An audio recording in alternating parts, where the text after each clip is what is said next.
The last sheaves of wheat are carted away from a medieval field.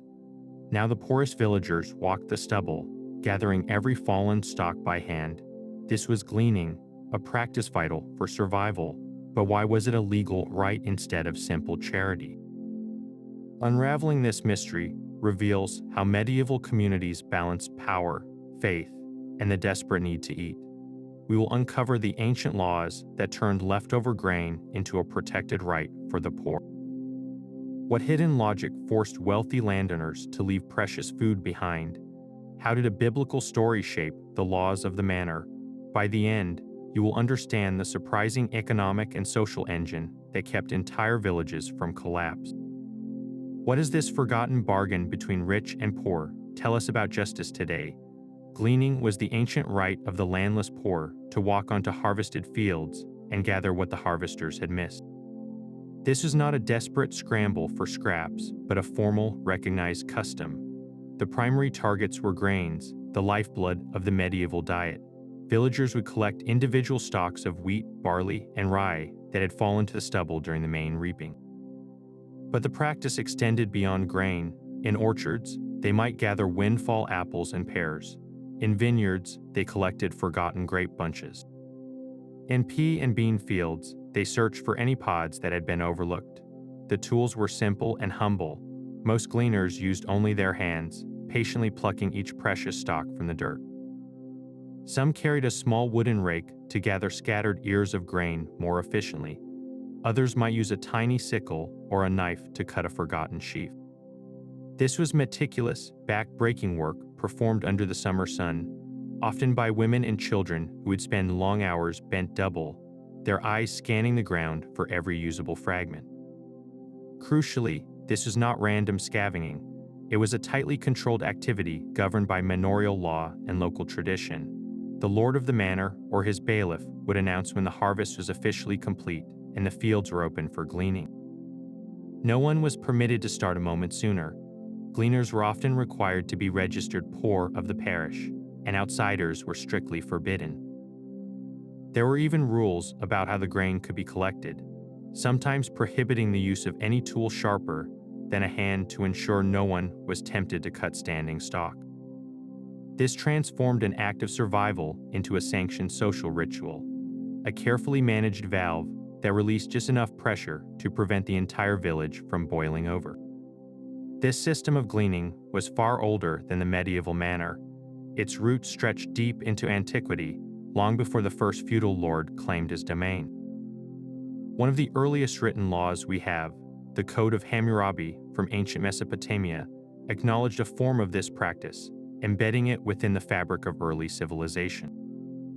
It was a feature of Roman agriculture as well, a recognized way to manage the leftovers of the harvest, but the most profound and enduring influence, the one that would echo for centuries into the medieval mind, came from a collection of sacred texts.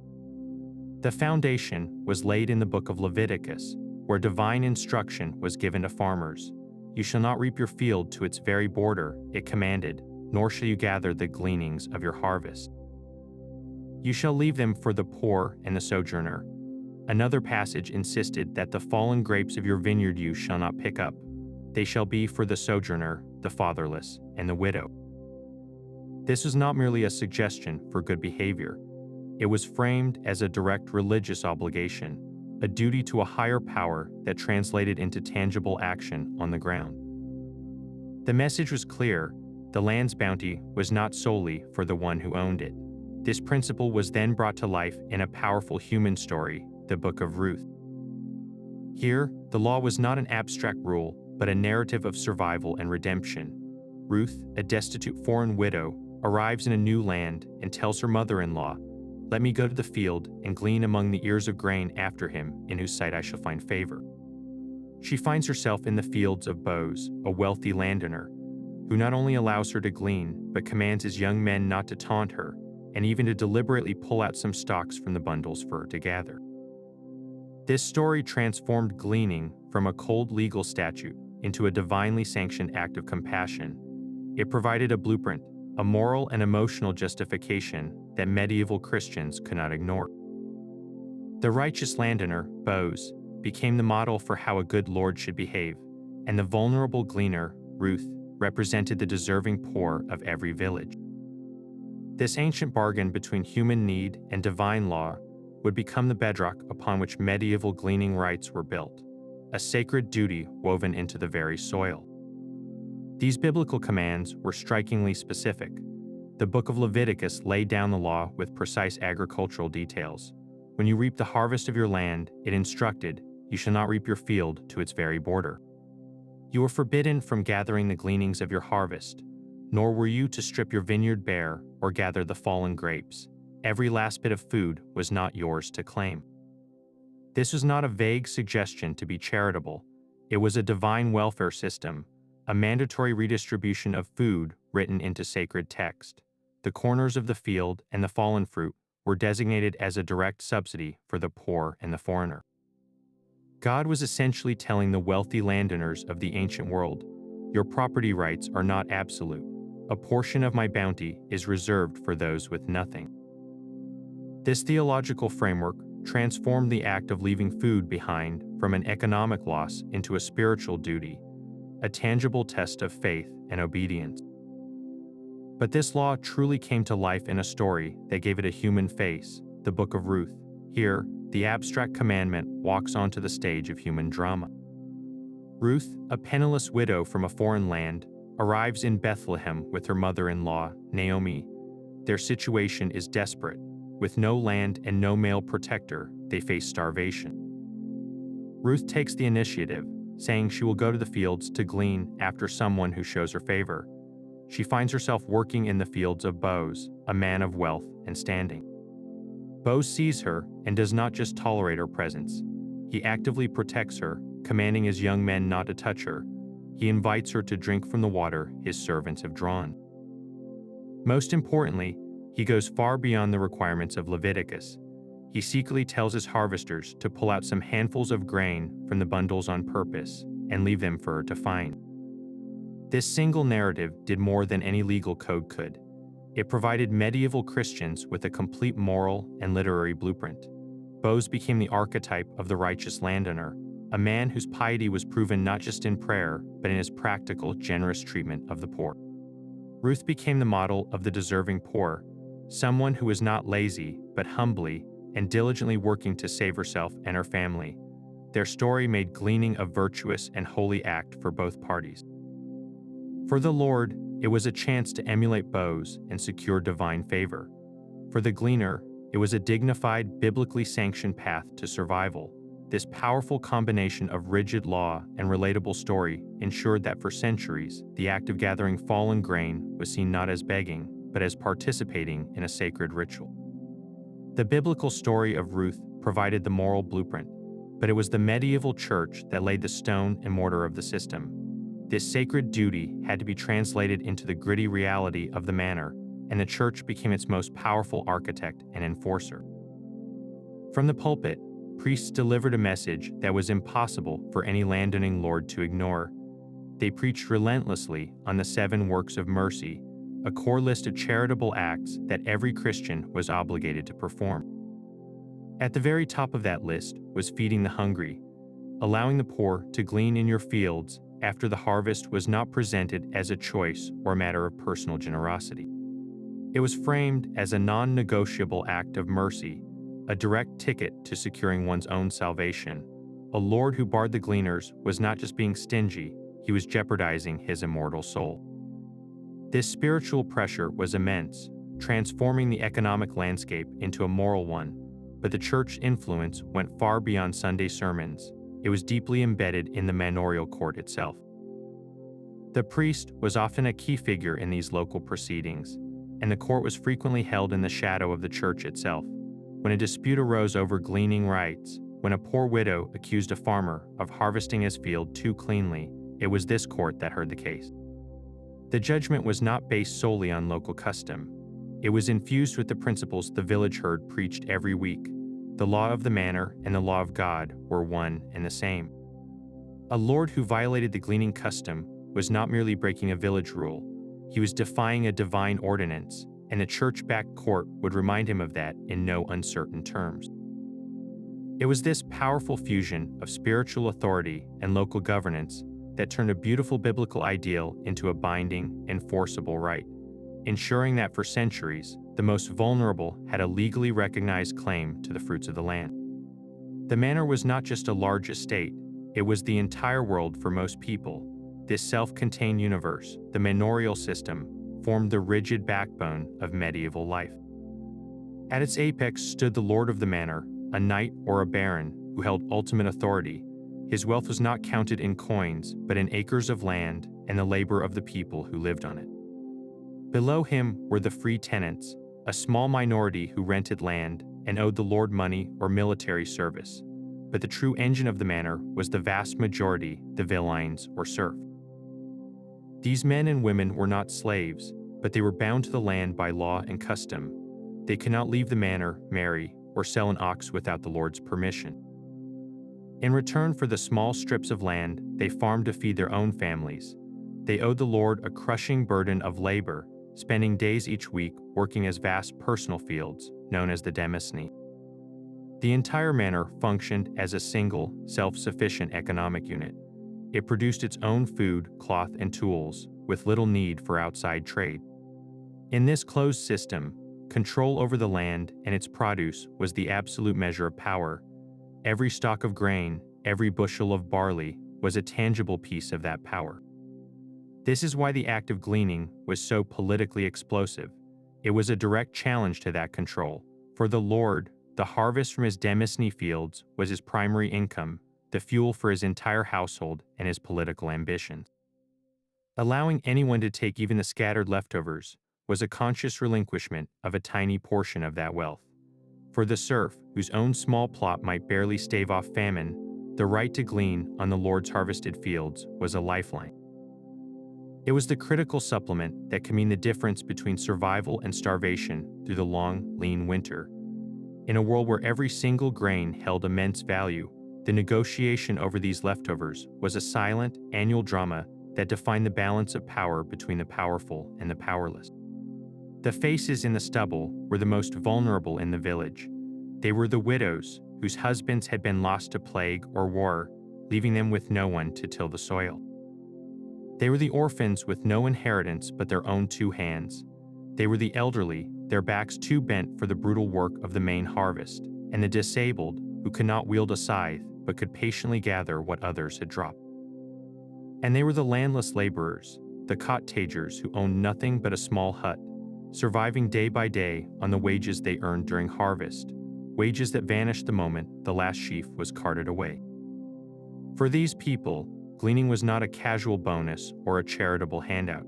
It was a calculated, essential part of their annual food supply. Think of the medieval winter, a season of profound darkness and cold. The harvest was over, and no new food would grow for months. A family stored grain, if they had any at all, was carefully rationed, a shrinking pile measured against the relentless stretch of winter. The grain collected from weeks of gleaning, painstakingly threshed and ground into coarse flour, was what filled that gap. It was the barley that thickened the last of the winter pottage. It was the handful of wheat that kept a child's belly from aching with emptiness through the longest nights. Without this right, their fate was terrifyingly simple. They faced the slow, grinding reality of malnutrition, of begging at the manor gate, or in the worst years, of outright starvation. The gleaners walking the fields were not just gathering scattered stalks, they were collecting the very pieces of their own survival. The rhythm of the harvest was dictated by a clock that could not be argued with, the sun and the coming rain. Gleaning was not a free for all that began whenever the poor wished. It was a rigid, officially sanctioned event squeezed into a narrow and frantic window of time. The main harvest was a carefully choreographed operation. First, the Lord's own vast demesne fields were cut by his serfs, who were required to provide this labor as part of their rent. Then, the smaller strips of land farmed by the tenants were harvested. Only when the last sheaf was officially cleared from the last field, when the carts had rumbled away, was the signal given. This announcement was a moment of high tension for the entire village. Often, it was the deep, resonant toll of the church bell that echoed across the fields, a sound that sent gleaners grabbing their sacks and rushing to the field edges. In other manors, the Lord's bailiff would stand in the village center and shout the proclamation that the fields were now open. From that moment, a desperate race against time began. The gleaners typically had only a handful of days, sometimes just 2 or 3, to gather everything they could. They worked from dawn until dusk, their eyes fixed on the stubble. Every hour mattered because the threats were constant. A sudden summer thunderstorm could pound the scattered grain into the mud, ruining it completely. Flocks of birds would descend to feast on the easy bounty. Wild animals like deer and boar, or the village-owned pigs and geese that were let loose to forage, would devour the precious remnant. This was why the work was so frantic, so intensely focused. There was no time for rest. A family's entire winter supplement, the fruits of their annual labor, had to be collected in a short, feverish burst of activity. The gleaning calendar was a brutal reminder that in the medieval world, survival was not just about hard work. It was about speed and about beating the inevitable decay that followed the harvest's end. This delicate balance between right and privilege was enforced by a strict, unwritten code of conduct on the stubble.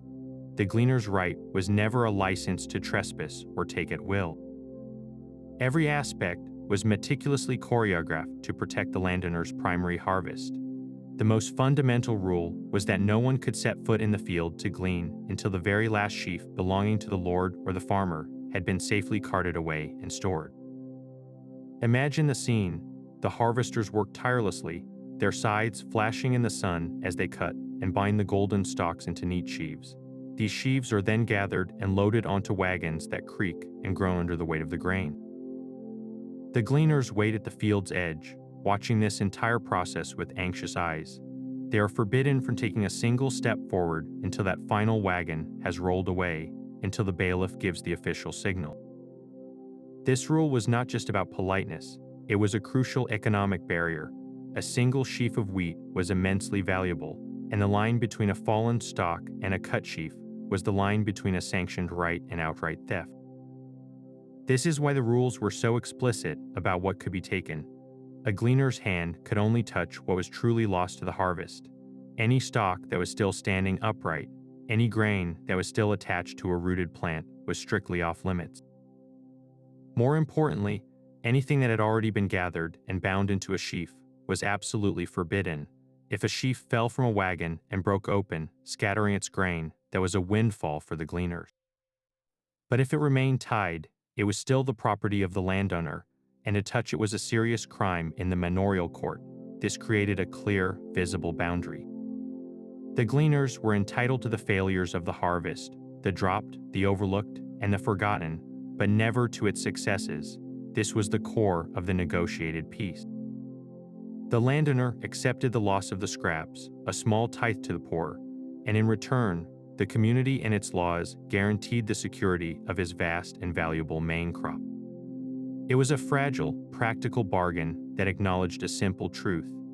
Everyone had a stake in the harvest, and no one could afford for the entire system to break down.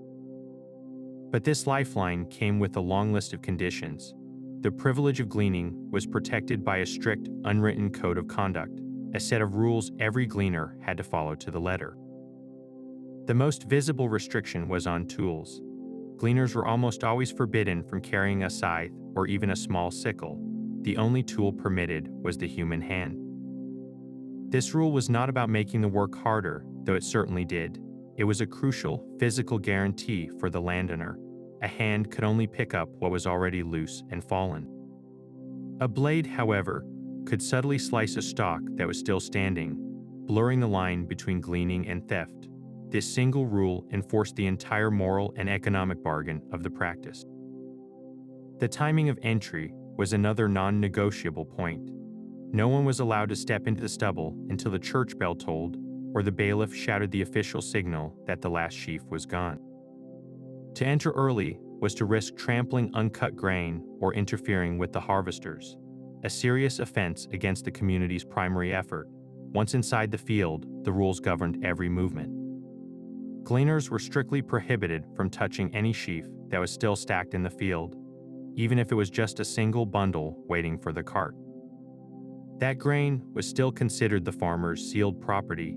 They were also forbidden from gleaning at night. Darkness provided too much cover for temptation, allowing someone to sneak into an unharvested section or pilfer from a stockpile. Even causing damage to a fence or a gate while entering the field could be enough to lose one's rights. The consequences for breaking these rules were severe and designed to deter everyone. A minor infraction might bring a small fine, a painful penalty for someone with no money.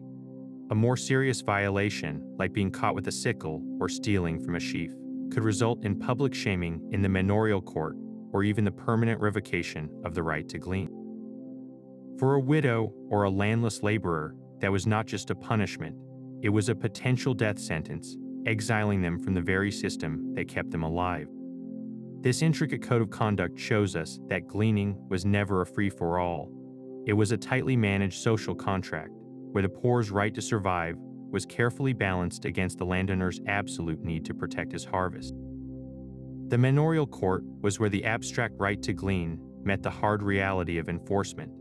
This local tribunal, often convened in the great hall of the manor house or even within the church itself, served as the ultimate arbiter of the gleaning season. It was this court that officially declared the harvest complete and the fields open for the poor, its proclamation giving legal force to the church bell's toll.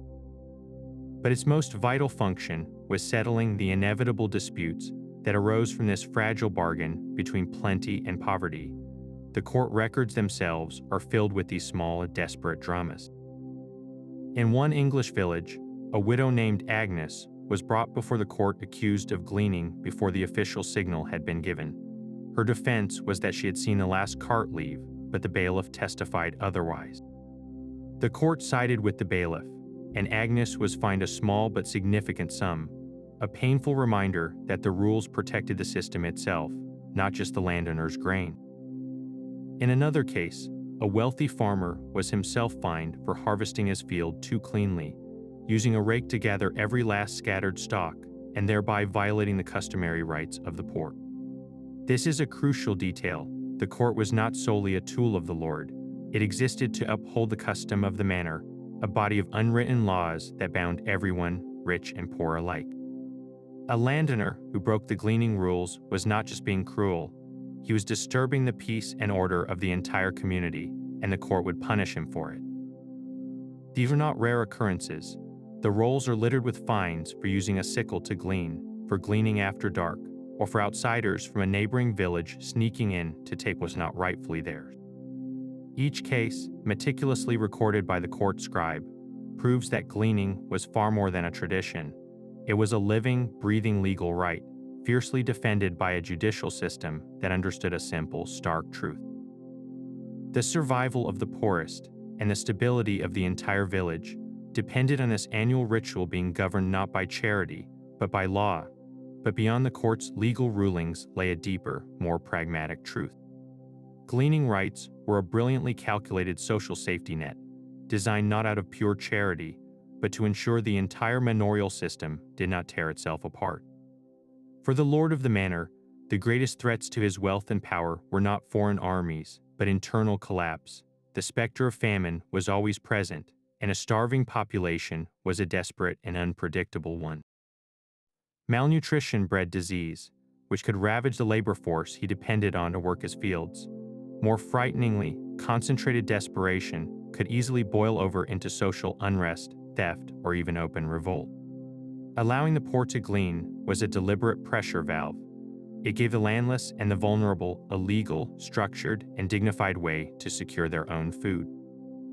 This small concession of leftover grain prevented the kind of utter destitution that would force people to steal out of sheer necessity or to rise up in a violent, chaotic fury.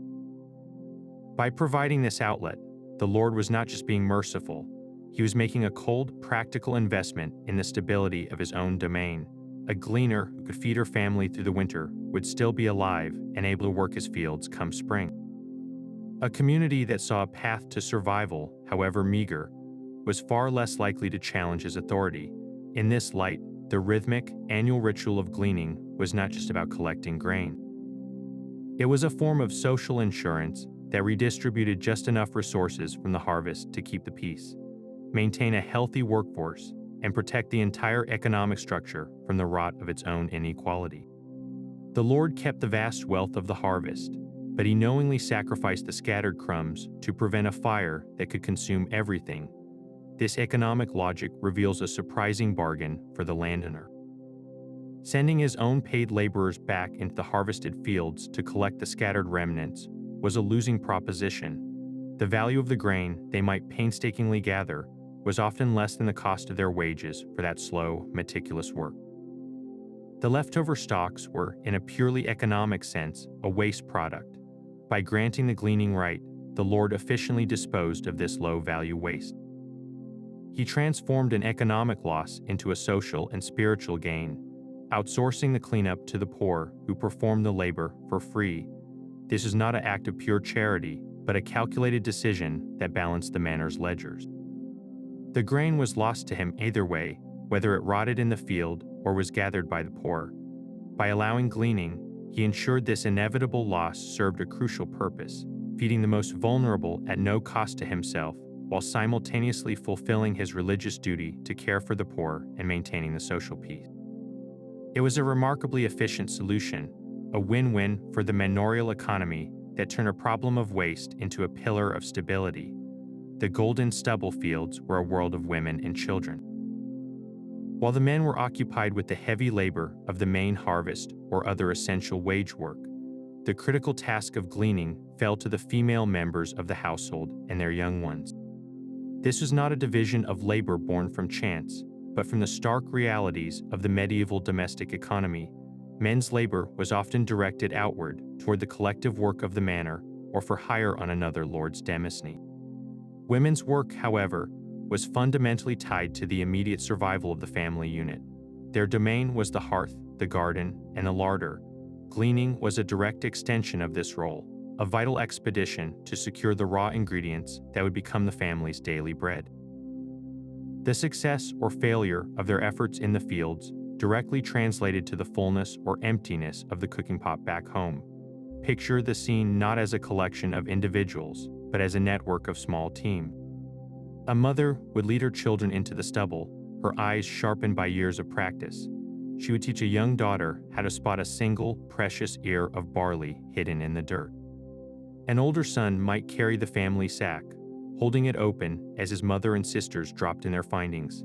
Neighbors worked side by side, their conversation a low hum that made the long, back-breaking hours pass more quickly.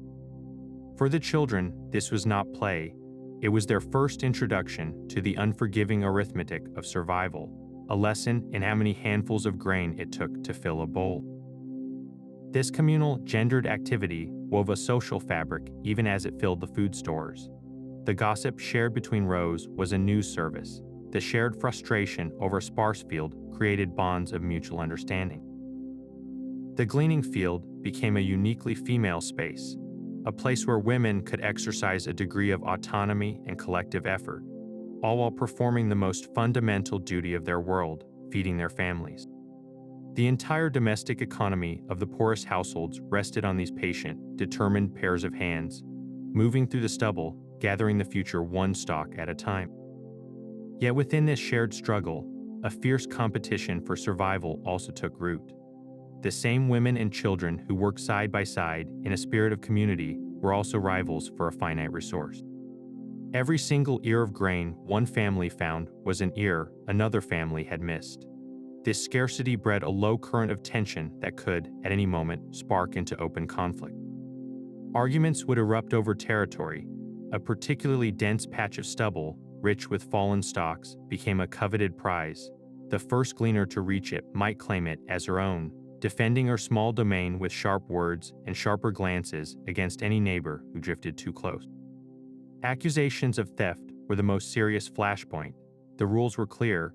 Gleaners were only to take what was loose on the ground, but if someone was seen bending over a spot where a sheaf had recently been stacked, whispers would fly.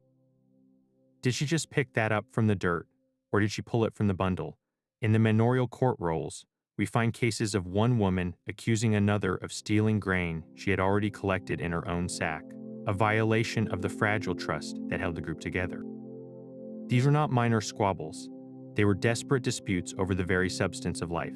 A fight could break out between two mothers if a child wandered into a claimed area, the parents' fear for their own family's winter supply overriding any communal bond. This dual reality defined the gleaners' world. They were a community bound by shared hardship, yet they were also individual households fighting for their own survival. They needed each other for protection and solidarity, but they also competed directly against each other for every precious stock. This delicate dance between cooperation and conflict was the unspoken rule of the stubble, a daily reminder that even at the very bottom of society, the pressure to survive could pit the poor against the poor. The rules of the stubble were far from universal. While the core principle of gleaning was a constant across Europe, the specific customs that governed it shifted dramatically from one valley to the next, dictated by local law, landscape, and long-forgotten traditions. In England, the practice was meticulously detailed in the roles of the manorial courts, which acted as both legislature and judiciary. These records show that in many English villages, the right to glean was strictly reserved for the officially recognized poor of that specific parish. An outsider from the next village over was considered an illegal poacher on the community's collective safety net and would be swiftly fined or driven away. The start of gleaning was often tied not to a specific date, but to the physical completion of the harvest on a particular field announced by the bailiff's cry. Cross the channel into northern France, and the rules could be even more precise. In regions like Normandy and Brittany, the custom of glanage was not just a manorial right, but was sometimes codified in local customals, the written collections of regional law. Here, the gleaning window was often shockingly brief, sometimes limited to a single, frantic day after the harvest. This put immense pressure on the poor, turning the activity into a true race against the sun. Furthermore, French law frequently made a stark distinction between different types of leftovers. The right to glanage applied only to grain that had fallen naturally during reaping. A separate right, called chômage, sometimes allowed the poor to return later and cut the leftover stubble itself, which was valuable as animal fodder or thatch. This division of the harvest's remnants into separate legal categories shows a fascinating level of economic precision. Venture into the German lands of the Holy Roman Empire, and the customs were woven into the liturgical calendar. In many southern German villages, the official start of the gleaning season was not announced by a bailiff, but was fixed to a specific saint's day, often the Feast of the Assumption in mid-August. This sacralized the entire process, directly linking the community's welfare to the rhythm of the church year. Eligibility also varied. Some German manors extended the right beyond the local poor to include the village's own schoolmaster or even the parish priest himself, acknowledging their fragile economic standing despite their social rank. Meanwhile, in the sun-drenched hills of Italy, the practice took on a different character, influenced by the Roman legal tradition that never fully vanished. Italian gleaning, or spigolatura, was often more commercialized. In some areas of Tuscany, the right to the fallen grain was not always granted directly to the poor. Instead, a wealthy farmer might sell the right to glean his fields to an enterprising middleman, who would then organize a team of laborers to collect the scraps for a profit. This starkly contrasts with the charitable, community-focused model of England and France, revealing a more market-oriented approach to rural poverty. From the tightly controlled fields of England to the saint-governed schedules of Germany and the commercialized leftovers of Italy, the story of gleaning was never just one story.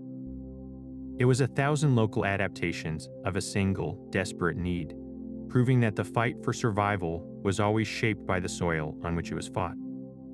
That fragile peace in the stubble fields could not last forever. The late 14th century in England was a pressure cooker of discontent, and the customary right to glean became one of the sparks that lit a fire across the countryside. The peasants' revolt of 1381 was not a sudden explosion of random anger. It was the culmination of decades of lords systematically chipping away at the traditional rights that made life barely tolerable for the poor.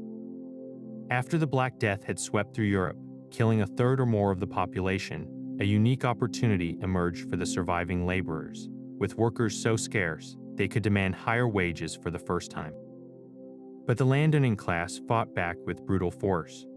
Parliament passed the Statute of Laborers, a law that attempted to freeze wages at their pre-plague levels and force peasants to work for the same old pittance.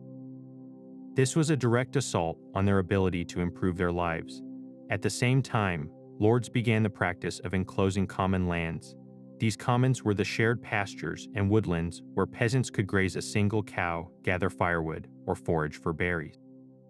Enclosure meant the lord fenced off these lands for his own private use, often for profitable sheep farming, stripping away another critical pillar of the peasant economy. And then they came for the gleaning rights. The manorial courts, once the protectors of custom, were increasingly manipulated by the lords to restrict when and how the poor could glean. Some lords demanded their harvesters use new techniques or tools that left fewer stalks behind. Others shortened the gleaning window to a single, impossible day. For a widow who relied on that grain to survive the winter, this was not an administrative change. It was a death sentence delivered by ledger and law. When the rebel armies marched on London in 1381, their grievances were not abstract political demands. They were a cry for the restoration of the old customs, the ancient rights that guaranteed their families could eat.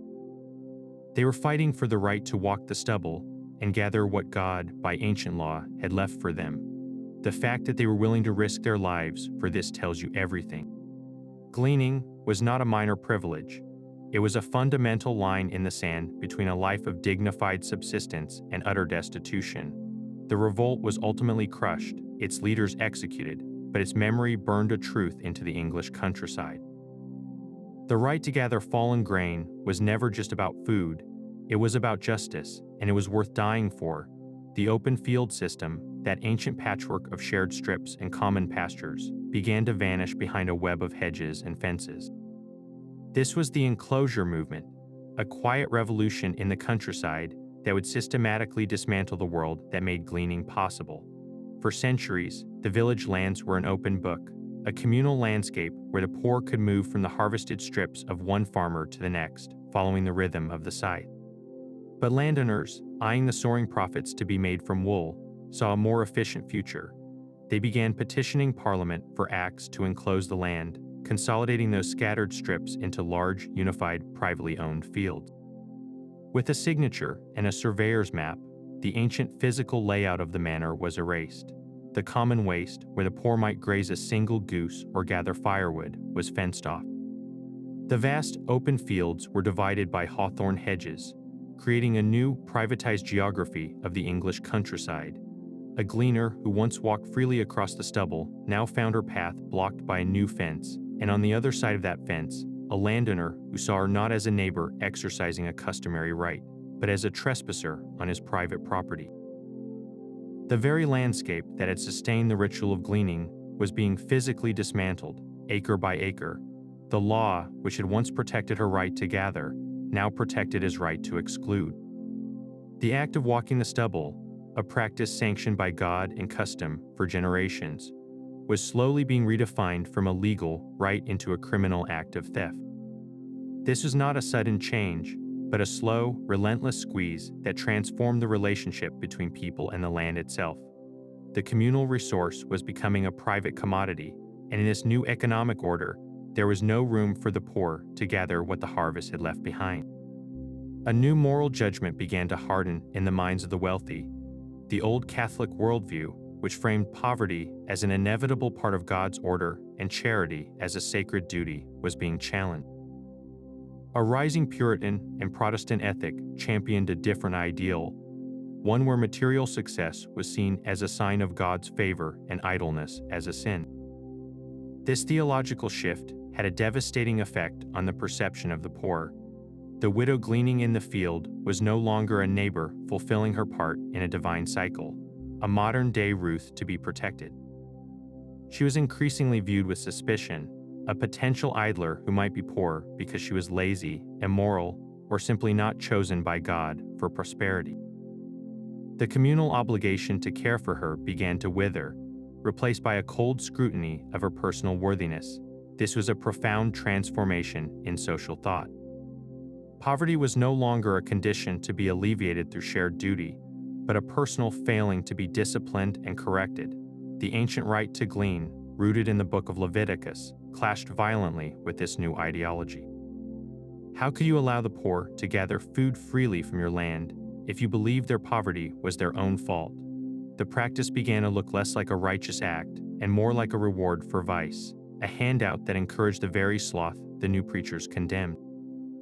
The landscape of charity was being remade, not with open fields, but with walls of judgment. This ideological shift demanded a new, more controlling system to manage the poor. The result was a series of punitive laws that would criminalize desperation itself. The old right to glean was systematically dismantled and replaced by the English Poor Laws. These laws, codified and amended over the 16th and 17th centuries, formally transferred responsibility for the destitute from the manor and the church to the local parish. But this was not a benevolent safety net. The Poor Laws were built on a principle of deterrence. They distinguished fiercely between the so-called deserving poor, like the aged or the truly disabled, and the vast, frightening mass of the able-bodied poor were now deemed lazy and shiftless. For this second group, the laws were brutally simple. If you were poor and able to work, you were given a stark choice. You could accept any job at any wage offered, no matter how low, or you would face public whipping or imprisonment as a vagrant. The goal was to force the poor into the labor market at all costs, to eliminate any alternative, like gleaning, that might allow a person to survive outside of a wage. The final, terrifying instrument of this new policy was the workhouse. By the 18th century, these institutions became the ultimate solution for poverty. Here, the principle of less eligibility ruled. Life inside the workhouse was deliberately designed to be more miserable, more degrading, and more painful than the most wretched existence a laborer could possibly endure outside its walls. Families were split apart, food was scant and rotten, and work was monotonous and hard. The message was unmistakable. Any alternative, even starvation, was preferable to seeking help. The gleaner, who once walked with dignity in the open air, gathering her family's winter bread, was now faced with an impossible dilemma. She could submit to a system that viewed her as a moral failure, or she could cling to a right that the land, the law, and the new moral order no longer recognized. The field gates were locked, and the workhouse doors stood open. The golden fields of the gleaners did not vanish from the land only to be forgotten. They found a second life on canvas and in print, where artists and writers captured the practice not just as rural labor, but as a profound symbol of an entire social order. Long before the great oil paintings of the 19th century, the humble gleaner appeared in the margins of medieval illuminated manuscripts. Scribed by monkish hands, these tiny figures, bent double in fields of gold leaf, were not the focus of the page. They were part of the background rhythm of life, a visual footnote confirming that this was how the world worked, a natural and accepted part of the divine and manorial landscape. They documented the custom without judgment, embedding it in the visual culture of the age. Centuries later, the tone would shift dramatically. Jean-Francois Millet's 1857 painting, The Gleaners, is a quiet thunderclap of social commentary. He places three women at the very forefront of the canvas, their sturdy, rounded backs bowed in a timeless rhythm of work. They are not small background figures. They dominate the scene, their humble forms monumental against a vast, hazy sky. In the distance, the bounty of the main harvest is piled high in golden stacks, overseen by the tiny, distant figures of the landowner and his men on horseback. The contrast is deliberate and brutal. Here are the people who do the most fundamental work, gathering the very fragments of survival, set against a world of plenty from which they are excluded. Millet does not romanticize their labor. He presents it with a raw, dignified realism. Their faces are hidden, making them universal, every woman engaged in an ancient struggle. When the painting was first exhibited in Paris, the wealthy elite were scandalized. They saw its unflinching portrayal of rural poverty not as documentation, but as a political protest, a dangerous glorification of the working poor. Millet had transformed the gleaner from an accepted part of the scenery into a powerful, silent question mark about inequality and justice. This symbolic power resonated with writers as well. In the novels of Thomas Hardy, set in a fictionalized version of rural England, Gleaning is a recurring motif that evokes a world of custom and community under threat. His characters move through the harvest fields, and the act of gleaning is woven into the social fabric, a moment where class tensions and personal dramas play out against the backdrop of the land. For Hardy, it was a symbol of the old, organic way of life, a tradition that was being eroded by the same forces of modernization and enclosure that were reshaping the countryside. Through these cultural lenses, we see a fascinating evolution. The gleaner begins as an unquestioned part of the medieval world, becomes a monumental figure of social critique in Millet's time, and ends as a nostalgic emblem of a lost community in Hardy's literature. Art did not just record this rural tradition, it gave it a voice, shaping how generations would perceive the silent, stooped figures in the stubble, forever gathering the echoes of the harvest. Those forgotten stalks left for the poor were also a quiet feast for the land itself. While the village gleaners worked, a second unseen harvest was taking place across the same stubble. The grain they missed did not simply rot. It became a vital winter larder for the creatures of the field. Finches and sparrows flocked to the aftermath of the harvest, their chirping calls filling the air as they pecked at the scattered seeds.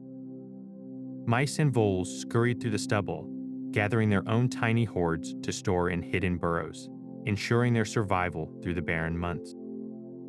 This was an accidental subsidy for local wildlife, a boost to biodiversity that modern, hyper-efficient agriculture would later eliminate. The practice created a mosaic of plenty within the cultivated landscape, a refuge for species that might otherwise have struggled to persist. But the benefits ran even deeper into the very health of the soil. By leaving behind a portion of the plant matter, gleaning helped break the relentless cycle of certain crop diseases. Many fungal blights and pests survive from one season to the next by clinging to the leftover debris of the harvest. When every single stalk is meticulously removed, these pathogens have nowhere to overwinter, which sounds ideal. Yet when a field is stripped completely bare, it also creates a clean slate, allowing a new virulent strain of a disease to establish itself without competition the following spring.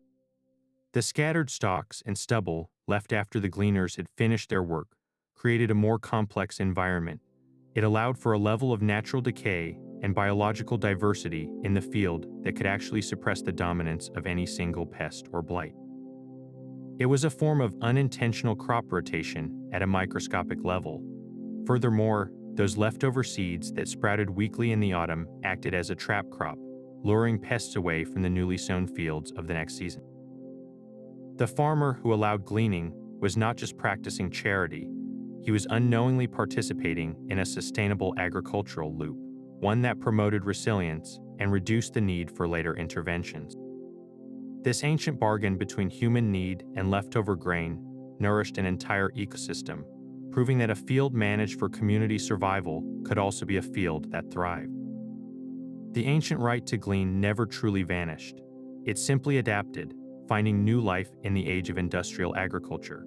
Today, a powerful movement has revived this medieval practice, with organizations around the world coordinating volunteers to harvest the food that commercial farmers cannot sell. These modern gleaners walk not through fields of wheat stubble, but through orchards heavy with unsold peaches and vast farms where misshapen carrots are left to rot. The scale of waste is staggering, a side effect of a system that demands cosmetic perfection. A cucumber that is too curved or an apple with a slight blemish is rejected by supermarket standards, leaving farmers with tons of perfectly edible food they have no market for. Into this gap step groups like the Society of St. Andrew in the United States or Feedback Global in the United Kingdom. They act as the new manorial court, negotiating permission from farmers and organizing brigades of volunteers who arrive to gather the surplus. This is not a desperate scramble, but a highly organized effort to channel this wasted bounty to food banks and shelters, directly addressing hunger in their communities. The medieval objective of reducing waste and feeding the hungry finds a perfect mirror in these 21st century fields. The lord of the manor has been replaced by the corporate farm, and the village poor are now the urban food insecure, but the core bargain remains just as vital. This creates a profound link across the centuries. proving that the logic which stabilized medieval villages still holds a powerful solution for our own world. How many other ancient wisdoms, born from necessity, are waiting to be rediscovered in our modern fields? This ancient right forces us to reconsider what we mean by property itself. Was the grain left in the stubble still owned by the Lord, or did it belong to the community the moment it fell? Medieval law created a fascinating gray area here, a legal anomaly that blurred every clear line. The gleaner's claim was not a form of common property, like the shared pasture where everyone could graze their sheep. That land was owned by the community as a whole. The gleaned grain, however, started as the Lord's private property. His ownership was absolute until the precise moment his harvesters finished their work and the final sheaf was removed. At that second, a legal transformation occurred. The scattered stalks underwent a kind of alchemy, shifting from being his private possession to becoming a resource held in a temporary trust for the poor. This is where the complex legal idea of usufruct comes into play. A usufruct is the right to use and derive benefit from property that belongs to someone else. The poor did not own the field, and they did not own the fallen grain in a way they could sell at market, but they held a powerful, enforceable usufruct right to its use. They had the legal authority to enter another person's land and take a specific resource, a right that was defended in the Lord's own court. This was far more than a mere privilege, which is a temporary favor that can be revoked on a whim. A lord could not simply decide 1 year to cancel the gleaning season because he was in a bad mood. To do so would be to violate the custom of the manor, a body of law as real and binding as any statute. This unique arrangement created a dual ownership model that seems almost contradictory today. The Lord retained the underlying title to the soil and everything growing on it, but the poor held a secondary, time-limited title to the harvest failures. This medieval understanding acknowledged a profound truth. While an individual could own a field, the survival of the entire community sometimes required that absolute ownership be softened, creating a legal space where need itself could become a kind of right.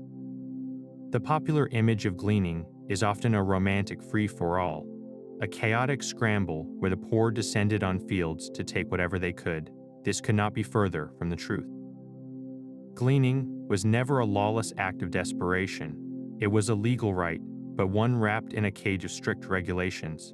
The right to enter a field was not granted to just anyone. You had to be a resident of the parish, officially recognized as poor by your own community.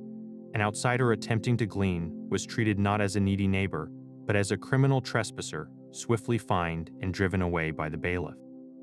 The notion that gleaners were lazy or opportunistic thieves is a later slander, a product of the very ideologies that would eventually dismantle the system. In reality, the manorial court records show the opposite. It was the landowners who were sometimes fined for harvesting their fields too cleanly, for using rakes to gather every last stalk, and thereby violating the customary rights they were sworn to uphold. The gleaner was not a thief, but a citizen exercising a legally protected claim, a claim the entire community was obligated to honor. And while the principle of leaving something for the poor was widespread, the practice was far from uniform. There was no single, universal gleaning law that stretched from England to Italy. The specific rules were hyper-local, dictated by the ancient customs of each individual manor. In one village, you might have 3 days to gather grain, in the next, just one. In some regions, you could only use your hands. In others, a small wooden rake was permitted. This intricate patchwork of local laws means we cannot speak of gleaning as one monolithic practice, but as 1,000 local adaptations of a shared moral principle. Understanding these nuances strips away the romantic haze and reveals the system for what it truly was, a sophisticated and enforceable social contract, not an act of chaotic charity. Gleaning rights were never just one thing, but a remarkable fusion of faith, pragmatism, and power. They were a religious obligation, a direct command from Scripture that landowners ignored at the peril of their souls. They were a pragmatic social safety net, a calculated pressure valve that prevented starvation and the social unrest that inevitably followed. They were a stroke of economic efficiency, turning a worthless waste product into a tool for community stability at no cost to the Lord. And above all, they were a sophisticated tool for maintaining a fragile social order, a ritual that reinforced the hierarchy even as it softened its hardest edges. This system represented a profound, if imperfect, negotiation. It balanced the absolute right of property against the undeniable needs of the community. It weighed cold economic logic against the warm impulse of charity. For a time, it forced the individual landowner to see his own self-interest as inextricably linked to the survival of his poorest neighbors. The medieval village understood that a community could not thrive if any part of it was allowed to starve. Its wisdom was in building that understanding not just into sermons, but into the very laws of the land and the rhythm of the harvest itself. So we are left with a challenging question. In our modern world, where efficiency and private property are paramount, what other essential communal practices have we abandoned? What wisdom have we lost in our relentless drive to streamline and privatize? And what might we regain by remembering the ancient bargain of the gleaner?